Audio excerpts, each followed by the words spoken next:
Welcome back, everyone. Today we're going deep on a practical English conversation. Ooh, fun. Yeah, it's exciting.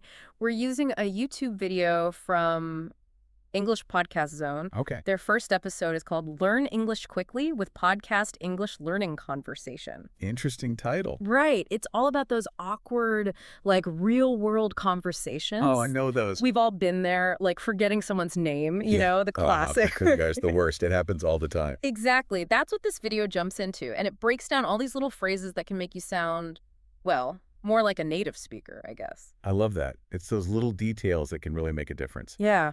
So the video starts with Nick and Anna. They're at a conference, right? Okay. And they run into each other. And Nick, of course, can't remember Anna's name. Classic Nick. The struggle is real. It is. And what's interesting is what he says. He's like, I'm in a bit of a hurry, but...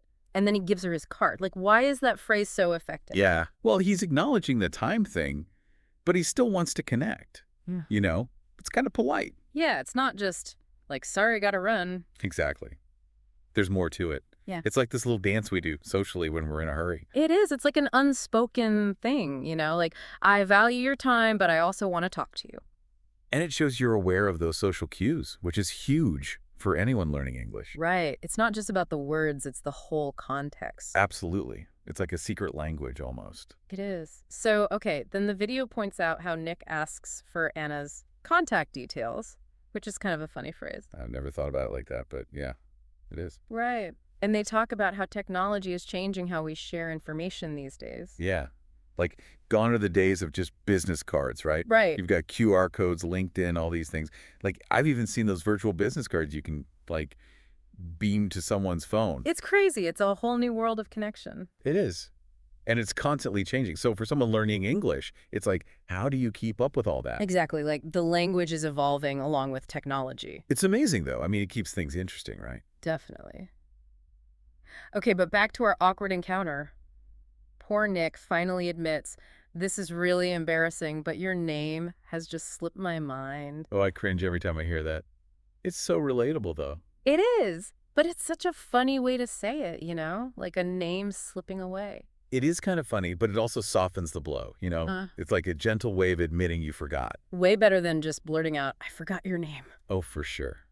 And it shows you're comfortable enough with the language to be a little playful with it. It does, and it's a perfect example of how those little phrases can really make a difference. Oh, absolutely. It's about more than just grammar.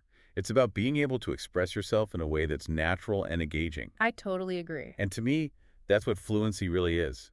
It's being able to communicate effectively and connect with people on a deeper level. So I'm curious about those location-based phrases the video talks about. Like, around here... Yeah, they have a whole section on that. They do. They break down all those little variations, like around the corner, around there. Like, why do those matter so much? Well, think about it. If you're just learning English, those might all sound the same to you. Oh, that's true. But to a native speaker, they convey subtle differences in, like, distance and stuff. So by using the right phrase, you're showing a deeper understanding of the language. Exactly. And it Yeah. makes you sound more fluent and confident. It's like you're in on the secret, It's like unlocking a hidden level of communication. It is. It's all about those subtle nuances that can really elevate your English. Okay, and then the video gets into this phrase, terrible with numbers or terrible with directions. What's the deal with that? It's all about owning your weaknesses. Oh, Like a humble brag kind of thing. but in a good way, though, right? Exactly. It's a way of admitting you're not perfect, but in a charming, self-deprecating way. Which can actually be really endearing, right? Oh, totally. It's like you're saying, hey, I'm human, just like you. And it often leads to, like, the other person sharing their own little quirks, too. Yeah, it's like an invitation to connect over shared imperfections. Exactly. It creates a sense of camaraderie and makes you more relatable. I love that. And it goes back to that idea of using language to build connection. It's all connected, right? It's not just about the words themselves. It's about how we use them to build relationships and create meaningful interaction. That's so true. It's all about communication, really. It's those little things. And speaking of little things, the video gives this cool tip. They call it a fluency builder. Okay, tell me more. So they say that instead of saying, how are you, you should say, how's it going? Like, it's a small change, but it makes a big difference, apparently. They're right. How are you? sounds so formal sometimes. Right. And I feel like everyone I know who, speaks English natively, they say, "How's it going?" all the time. It's just more casual, more natural. It's like choosing the right tool for the job, right? Like sometimes a screwdriver is better than a hammer. Exactly. And when it comes to language, those subtle choices can really shape how you come across to others. Okay, so remember how we were talking about those awkward name forgetting situations? Oh, yes. The classic. Well, Marco, one of the guys from the video, he shares this story about forgetting his uncle's name at a family reunion. It's hilarious. Oh, no. I can only imagine. We've all been there, though. I mean, who hasn't had that happen? Right, it's like a universal experience. Exactly. It's just part of being human. Yeah. And it's okay to laugh at ourselves sometimes. Totally. And you know what's great? The video actually gives some tips for handling those situations gracefully. Okay, I'm all ears. Because, honestly, I need all the help I can get. Me too. So they suggest like asking for a business card or an email address, as a way to get the name without like directly admitting you forgot it. That's so clever. It's like a sneaky way to get the information you need. It is. It takes the pressure off. It does. And it seems totally natural in, like, a professional setting. Right. No one would even question it. Exactly. It just blends right into the conversation. And they also talk about using context clues to try and jog your memory. Yeah. Like, so how's that project going? Pause. And then hopefully they'll just fill in the blank with their name. Oh, I love that.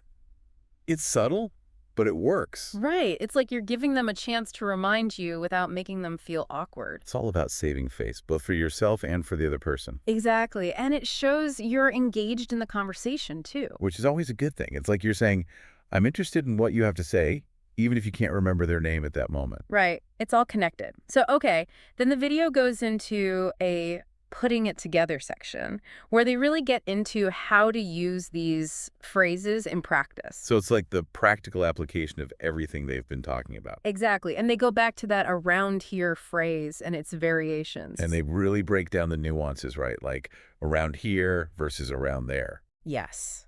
It's like they're decoding the secret language of English for us. It is, and it's so helpful, especially for non-native speakers who might not pick up on those subtle differences naturally. It's like they're giving us the cheat sheet to sounding more fluent. And confident. Yeah. Because when you know you're using the right phrases, it just boosts your confidence, right? It does. It's like you're leveling up your language skills. It's like a video game for English learners. Exactly. Yeah. Okay, and they also revisit terrible with, giving more examples like terrible with directions or terrible with faces. Oh, yeah, I remember that.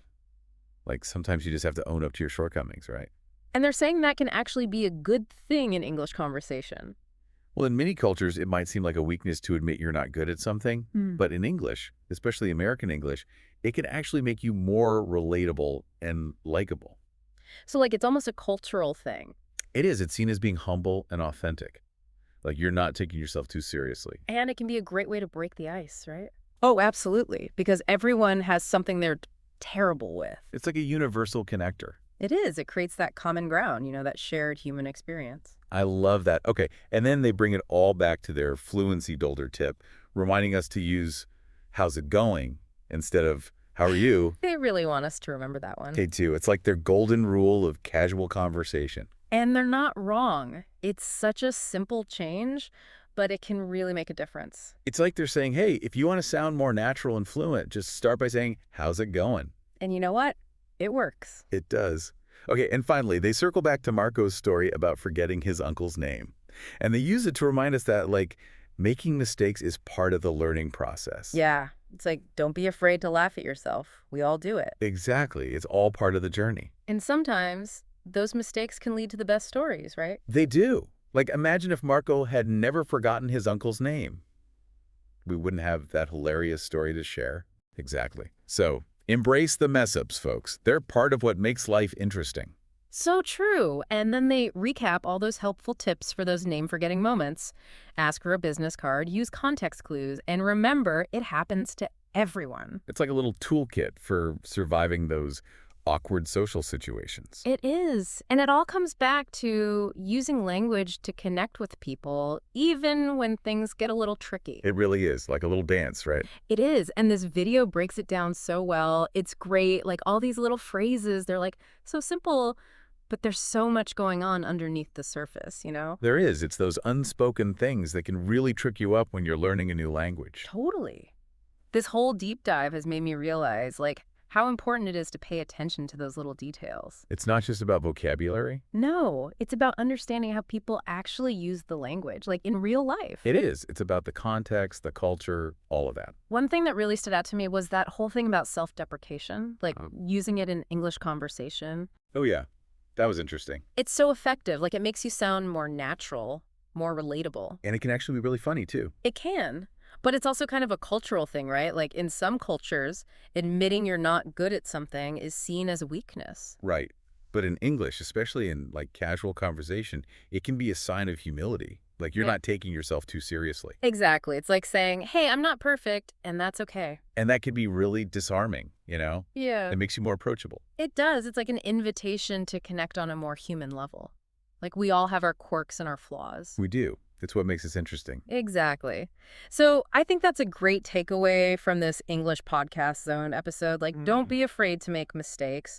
Don't be afraid to laugh at yourself. And don't be afraid to embrace those little imperfections. Yeah. It's all part of the fun. It is. It's like, if you want to truly master a language, you have to be willing to let go of that fear of being perfect. And just enjoy the ride. Exactly. So, to all our listeners out there who are learning English, I highly recommend checking out this English Podcast Zone episode on YouTube.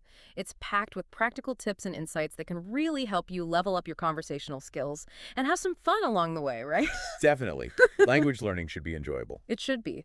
So, until next time, keep practicing, keep exploring, and keep having fun with English. And a big thanks to our expert for joining us today. It's been a pleasure. Thanks for having me.